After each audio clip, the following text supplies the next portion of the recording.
And what is going on, everyone? I'm the old gaming blog, and I'm bringing you guys some Black Ops 2 gameplay. Now in this video, I want to talk about the Xbox One facts roundup. So I want to talk about everything that I want to resume, basically everything that they have announced at the Xbox. So the official announcement was done yesterday, and the presentation was terrible. Everybody's talking about it, and it's not really good. So I thought, you know what, I'm just gonna grab all the information I can, all the true facts, provide as much information as I can, and just round it up on this video. Try to make something better and clarify some stuff for you guys. So with the Xbox One being officially announced, now we can talk some game. So no more rumors or speculations, we have some true facts. So first and foremost, we have a name. Something that Microsoft didn't even release before. And we kept calling it the Xbox 720, the new Xbox, we didn't know. Now we have a name. So the presentation was not great, but they shouldn't talk about it. It's what it showed what it looks like. There's an image on the screen showing it right now. So if you guys want to click on it to see it in bigger, go for it, and you can see it. Anyways,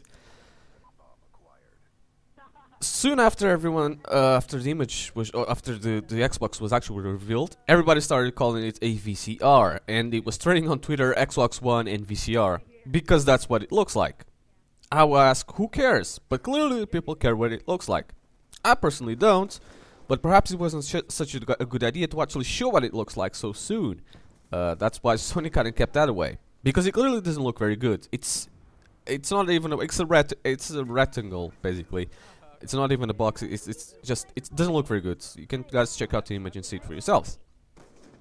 I don't care what the things look, as long as it does what it's supposed to. After the presentation, they were off, of course, interviewed, and I have a link in the description which said interview, and it is worse than the presentation. So this was Adam Sessler that was interviewed. When asked direct questions, which are important factors in deciding if you want to buy this product or not, he just dodged them and clearly evaded the questions themselves. It's like if you ask me what day is today, and I answer you saying 2:30. I'm not really answering you correctly, but it's somewhat related, so it should be good enough. It's not. And that interview was terrible, which I'll go kind of resume it and give you guys what I can at a later date, or later on in this video.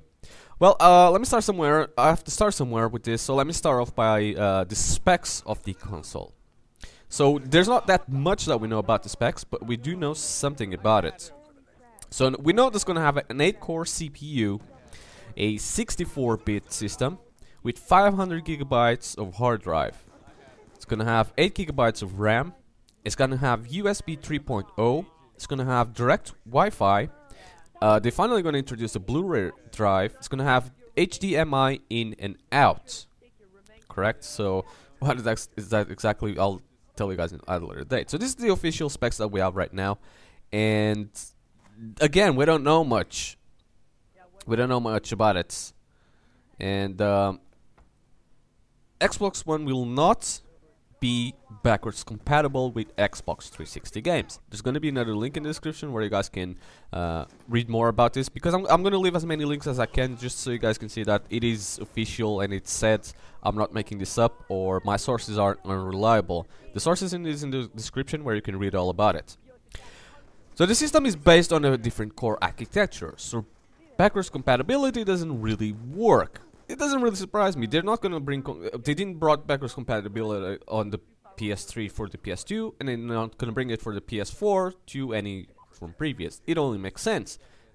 We change, we restructure. It's not gonna work out. So that basically means that Xbox 360 discs won't work, but also extends to Xbox Live Arcade downloadable titles. Anything that was designed for the Xbox 360 will have to be rebuilt. And it sounds like Microsoft doesn't plan to do so. So, new console, new games. Anything that you have from your Xbox 360, if you have an Xbox 360, keep it, because you will not be able to play it anything at all on the new Xbox One. The new Xbox One won't be compatible with Xbox 360 controllers either. So, again, if you have those, you might as well just keep them for your Xbox 360.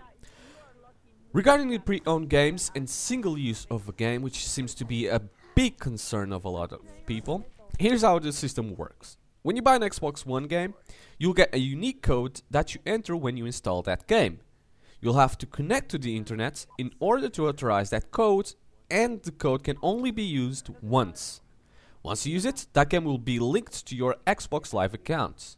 It sits on your hard drive and you have permission to play games as long as you'd like.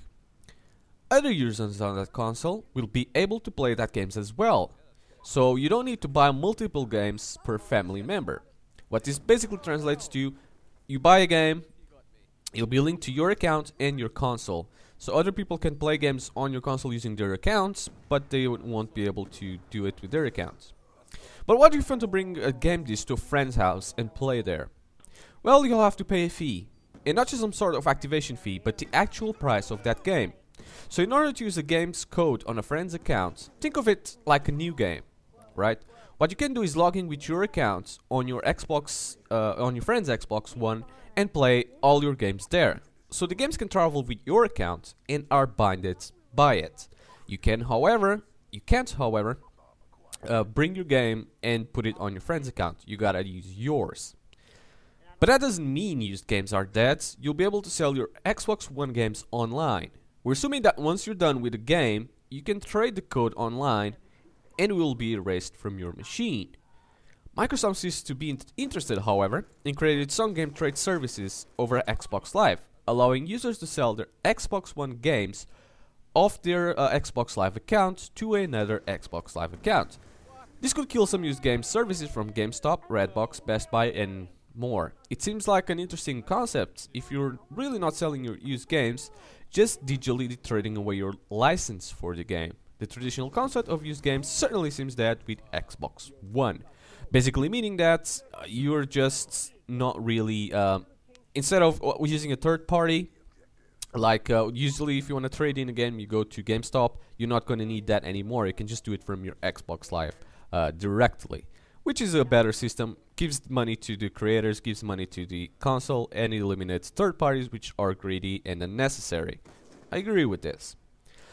About the always online connection that everybody wants to know, and Microsoft still does not give a clear answer when asked directly.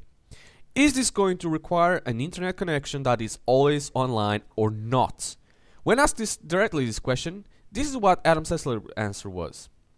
And I quote the question: "But if you have truly solitary single-player experience, would that require an internet connection?" And I quote again in the answer: "In the absence of any internet connection, you can play Blu-ray movies, and there are likely going to be some game modes that you can continue to play. But having an internet connection will still bring advantages." Again, he dodged the question completely and didn't really answer it. But in another interview with Kotaku, again, I'll remind you, the link is in the description where you can read this for yourselves. When asked by Kotaku, if I'm playing a single player game, do I have to be online at least once per hour or something like that? Or can I go weeks and weeks without going? And Harrison responded with, "I believe it's 24 hours. And Kotaku said, "I'd have to connect online once every day," which Harrison replied with, "Correct." So basically you gotta connect at least every 24 hours at the moment. And if not, you will not be able to play the games. So it seems that, yes, it was confirmed, the rumors are correct. You must have an always online connection to make the Xbox Live work. It sucks, people don't like it, but it's how it is. About the Xbox Live will use the same membership, so you'll have to pay a fee. It's probably not, there's not much else that we know about it, but we know that if you want to play games online with Xbox Live, you're gonna have to cough up a yearly fee. That's just how it is, folks. They're not going to drop it. People wanted to see it drop, but it's not about the consumer anymore. It's about what they want and their vision for the company. Moving on to what I feared they would do, which was making Xbox a whole family media entertainment bullshit, to which they did. They focused more on showing how we can watch Netflix and connect your cable TV to the console than showing the gaming side of it. They did show what games they're working on, like Call of Duty Ghosts, which they showed some gameplay and confirmed more rumors that we knew. to which I will cover in a future separate video. So if you're not subscribed already, you should give it a subscribe and keep an eye out for your subscription box, because I'm making a video soon covering Call of Duty Ghosts. So continue on with the Xbox One. It does come with Connect 2.0, which instead of being an optional peripheral like it is on the Xbox 360, it's going to rely on it more than ever. So instead of being just an add-on, it's actually going to be slapped in with the new Xbox, and it's going to obviously add up to the cost of its price. So previous rumors were said that the Xbox One would run Windows 8, which is kind of true, but not the main operative system of the console. So users can now switch between Windows and Xbox OS instantly. So you can have Windows 8, but for games you'll have to use Xbox OS, which is obviously improved and changed. You now have a trending feature in there as well. So Skype is going to be implemented on all this. So Skype works with it in group video calls. You can also Skype on the background whilst you are playing and watching movies, and just Skype is going to be integrated a little bit more. Now, if you guys remember, the PS3 did come up something like this, where they had the PlayStation operative system and they had the option to install Ubuntu, which is another operative system, which was later dropped and actually forbade. It stopped in the later consoles for a reason. So how is this going to work on Xbox One? We still don't know very well. Alright, so the controller, time to move on to the next peripheral, which is the controller. For the most part, is unchanged. This is what it looks like, and there should be an image on the screen at the moment, telling you guys what the Xbox controller seems. You can click on it, and it should give you to a bigger picture if you want to see it on my blog. Anyways, to me it looks very ergonomic, and they fixed the issues with it, which, yes, no controller is perfect, they all have their issues. So from the Xbox 360 model, and took an approach of don't fix it if it's not broken. So instead of adding tons of new buttons and unnecessary crap, they kept it simple, better, and ergonomic. One thing you see is the D-pad was hopefully finally fixed. The buttons are now digital, so instead of having that button pushed, you're just gonna have a click.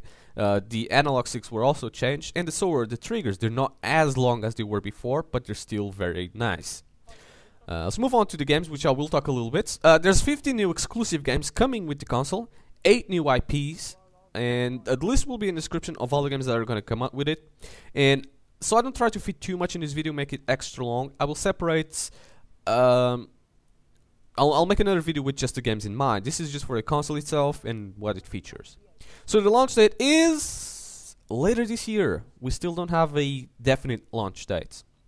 So E3 is where they will show off the games, or so they say. We don't know, but this was just the presentation of the console.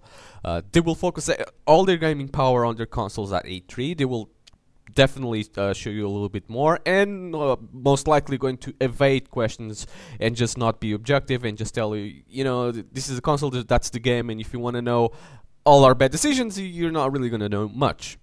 Anyways, guys, this video is running long enough, and I hope you guys enjoyed my commentary, and if so, please leave me a like. Also leave me a comment telling me what you guys think about the Xbox One. IGN has made a feud between Xbox One and PS4 already on Twitter by having two hashtags added. One that says IGN for Xbox One and another saying IGN for PS4. 90% of them went to PS4 and 10% went to Xbox One. 22% of those 10% went to was from the United States. The remaining was from the United Kingdom, England, and 4% was from Portugal. So we do know that some people still want the Xbox One over the PS4, but the incline at the moment is 90% is going for a PS4. Again, this is going to be another topic for another day because, yeah. Anyways, thanks for watching the video, guys. Subscribe to me if you want to continue on seeing the series. Give it the biggest like you can give, and if you want to leave me a comment with your ideas, I'd love to read them. And thanks for watching. Peace.